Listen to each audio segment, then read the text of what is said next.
And welcome to the Atlassian platform track. I'm really excited about this next talk. I'm excited about all of them. I picked them. So, uh, so I'm Sheldon Callahan. I'm with the developer experience team. I see some familiar faces in here. So you guys know the rundown. And at the end of the talk, please fill out our survey so you can let us know how we're doing. That helps us know what we're going to have in the next years. This next talk, I'm really excited about because this kind of gives you a feeling of what you can do as a cross-app experience. One of the speakers has already had a talk here, Francis. But it's going to be two people. So this is Francis and Sharif. Sorry, Patrick. My bad. It's the Brazilian thing. He knows what I'm talking about. So, so, uh, so Patrick gets mistaken for Brazilians all the time. We had a long conversation about this last night. All right. So without any further ado, I'm going to let these guys get on stage and welcome them to the stage. All right.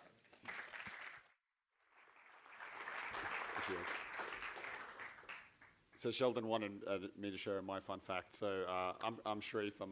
I used to be a product manager on the Confluence team, and for many years the Confluence team used to have this tradition of if you had a baby during a release, you had to raise a ticket on our public issue tracker, jira.atlassian.com. We call it Jack. So I have 2 tickets on jira.atlassian.com and the Confluence project, one for each kid of mine when they were born. And the Confluence team still make fun of me and say, it's the only good thing you've ever shipped here at Atlassian. So off to a great confident start. My name is Sharif Mansell. And I'm Patrick.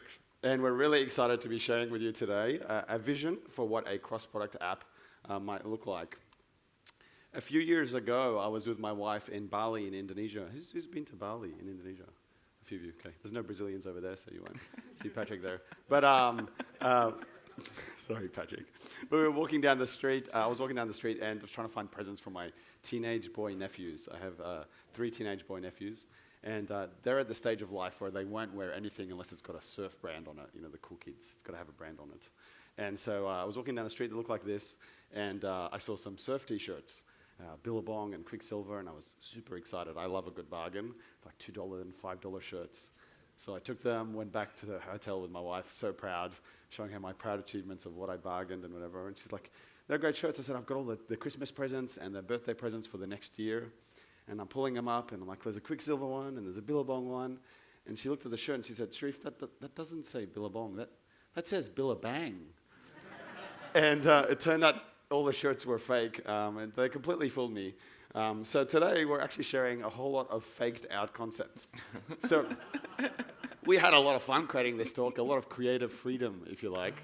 So we're trying to paint a vision for what a cross-product app might look like.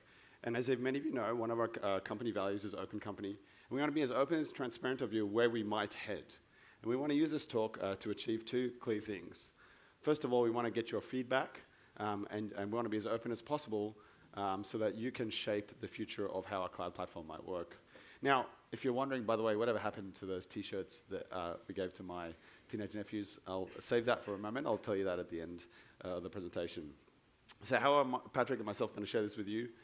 3 things. We'll spend a little bit of time level setting everyone on what our platform is, because we're talking about cross-product apps that will be built on top of the platform. And then we'll share some concepts, and this is the visions and the fun concepts we got to draw and make stuff up. And then we'll spend a little bit of time giving you an opportunity to give us feedback. And can I encourage you all to spend some time giving us feedback, because we're here to, you're here to influence us, and as much as we're here to learn from you. So we'd love to hear your use cases. Couple of things to point out. Everything we're sharing today is cloud-focused. That being said, all the feedback you give us, we will work together with the server team, as we always do, to work out how that fits in priorities, etc. So some of it could well make its way into server as we go into it. Now, 2 other things to notice.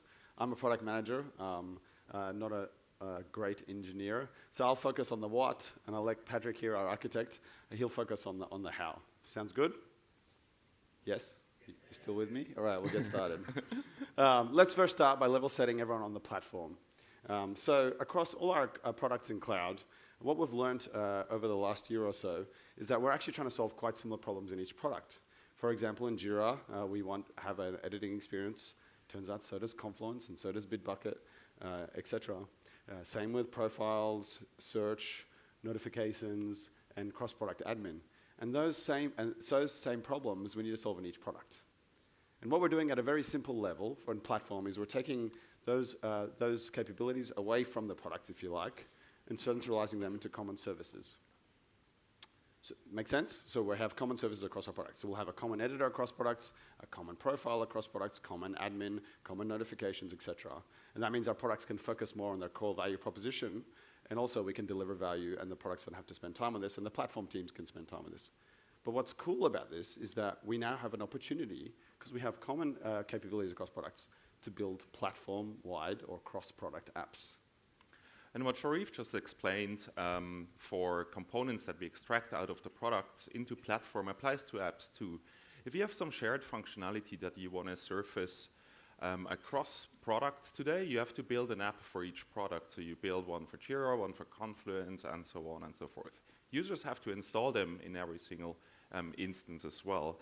And so we want to do the exact same thing as we do for shared functionality in the products and extract that into a single app that can extend multiple products at once. But extending multiple products at once is not the core focus of what we want to talk about today. So Sharif mentioned all the components like the editor, the shared profile page that we extract out and that will appear in all products. And what we're talking about today is actually extending those components and services rather than the products directly. So you provide an extension that works in all editors, for instance, or in all profile pages, regardless of where they appear in the products. So imagine for a second, I won't get you to do the close your eyes and hold the person's hands next to you, that's a bit awkward. But just imagine for a second we've got to consider the same editor in multiple products, the same notifications in multiple products, the same search, admin, etc., same navigation. What are the things that you guys could build on top of this that could be cross-product? So that's what we're going to do now. And the way we're going to share that with you is just a series of concepts of the different ways you may be able to extend the platform. So let's dive straight into it. We'll share 6 different ways, and then for each wave, we'll dive into what it is, what are the use cases, how you might use it, and Patrick will share what an engineering experience, what a developer experience might look like for each of those methods. So first up, the simplest thing we could do if we have cross-product navigation, that's that blue bar that you've seen in products everywhere, is allow you to extend that so you can navigate to your app. Very simple thing we could do. The second capability we could provide for you is an embedded experience. And just like many of you today use Connect to embed iframes in our products in cloud, we could do something quite similar in all the cross-product properties, such as a cross-product profile screen. The third thing we'll talk about is extending our products by giving us some structured data, then we can render that in different parts of our UI. So you may let us know about different objects in your system, and then our end users can do things and interact with those objects, not in an iframe way in our products, and I'll give you some examples about this later. The fourth way, if any of you out there have ever built a Confluence macro, you could think of, and if we're having the same editor across products, we have a new opportunity here to build cross-product editor-like apps or cross-product macros, if you like. And if we've got the same editing experience everywhere, we'll also need the same way to render that content in all products. So we could have a highlight panel, like in Confluence, when you render some content, and you highlight, you see a little inline dialog. We could have that across product as well. And lastly, a lot of you out there will be familiar with maybe the glance that you've seen in Jira, the right side panel in Jira, or maybe you've seen the new Bitbucket right sidebar. If we had that across products, maybe that's something else you could extend. So we'll cover 6 different ways you can extend the platform. So first up, the easiest thing, cross-product navigation. So we have an application switcher here. That's how you can switch apps in our cloud products. And we could allow you to extend this if you've got a SaaS service, or maybe you've got a standalone product. You can go extend that so that our users can navigate to your app and back into Atlassian. So, Patrick, don't worry, I'll cover the how for this. This one's an easy one. PMs know what they're doing. But this is a very easy way we could do this, like you do with Connect today, and you extend Connect with web items and that kind of stuff. It'll be exactly the same capability here. So the second way you could extend these cross-product properties is through an embedded experience. Now, these cross-product properties will be like a full screen experience of some sort, but it'll be the same no matter which product you have. So in this example here, we've got the cross-product unified profile screen. So Jira won't have a profile screen, which is different to Confluence's, which is different to Bitbucket's. We're trying to put them all into one. And you could extend that like you can with the other products to augment the profile experience with maybe content from your app. So this is Alana's profile screen here. If you scroll to the bottom, let's say, for example, you build a timesheeting app. You could put a little module there to show your end users where they spend time across products. Or maybe you want to build an app that allows you to give like kudoses or thank you to your employees. You could do that. So if the customer has Jira, then they get Confluence one day, the app works in both. It's agnostic to the app that it's in. Or maybe you have a SaaS service. I jumped one step too ahead, I apologize. Or maybe you have a SaaS service where you can log your leave and travel requests. You could show that in a single profile screen. And it doesn't matter if they have Jira or Confluence or whatever. You do it once and it appears across products. So how would you do this? I'll get this one too, Patrick. You just take a break, mate. I've got this covered. But again, it's very similar to Connect. Like you do with your iframes, this would be quite a similar experience. Don't worry, Patrick will wave his magic wand soon and show you some more complex things. So the third way, and this is a new way for you to work with the platform, is send us some structured data. And the idea here is that your app can probably emit some events and let us know of your objects, and then we can show them in different structured places in our UIs. So in this example here, we're in the editor that's across products, and we've pressed the link button. Now what we're seeing here is recent links from your app. In this example, it's your InVision app, for example. They've sent us all the recent prototypes that the user has seen. So you can easily link to the prototypes from your InVision. So if your app has got an object that a user could link to, or maybe you want to send a notification to go to different products, you could send us some structured data, and we could do something with that. So Sharif mentioned sending us data. That means we would expose a platform API on api@atlassian.com, so it's not a product-specific API. And you would send us an event that might look like the one on the right. So Adam moved a file or created a file in a particular folder in Dropbox. You could let us know about that. The idea behind that is we then take care of distributing that information internally wherever we need it. So we have a recent activity service. That service could listen to those events, sees, Adam touched some file, could record that information for Adam with the URL and the name of that file, and then surface it in the recent links in the link dialog. But there might be other consumers of the same event, so you could imagine that certain types of events that you send us also end up in the timeline of Jira Ops. The second part we had in the link dialog is search. And that's a bit different. We would see that as a cross-product app that is not extending a product, but is actually extending a search service, but the same way as Connect apps work today. So you add a descriptor to your module descriptor, Connect descriptor, say it's a search provider. We can then query all apps that have a search provider, surface them at the top, and when you actually search, we can look up where your app is running, what the endpoint is that we have to call. We send you the search term. You handle that and return us the results that we can then render in the search dialog. So that's a way to extend the link dialog or search dialog as an example. So the fourth way you may be able to extend the platform is through this idea of editor apps. Now, can I get a show of hands of who here has built a Confluence macro? All right. Half of the crowd. So think of Confluence macros, but we could have them across products. And the idea here is you can enrich the content that the user creates with something dynamic or some bit of logic that comes from your product. So in this example here, we're in the Confluence editor, and we have a very simple poll app. Engineers debating very critical topics here, such as should we use tabs or spaces? And people could poll and vote, etc.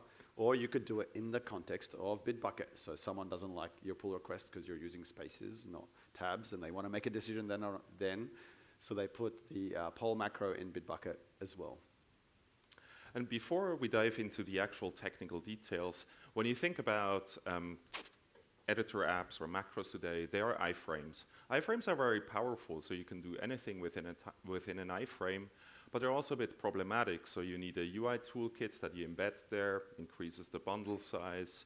Interaction patterns on mobile are very different compared to web, so they don't really work well on mobile. And also, the web toolkit doesn't necessarily match the native toolkits that we have in mobile apps. So we're looking for a new way to build apps that preserve a lot of the flexibility that iframes give you, but in a way that we can support it in mobile as well. And if you've built a Trello power-up, or if you've looked at how Gmail builds sidebars, you might notice a couple of things that we've just shamelessly stolen from there. So yeah, let's look at the bottom. The core idea is you just provide us a JavaScript file. That JavaScript file implements a certain contract, very similar to how power-ups do that.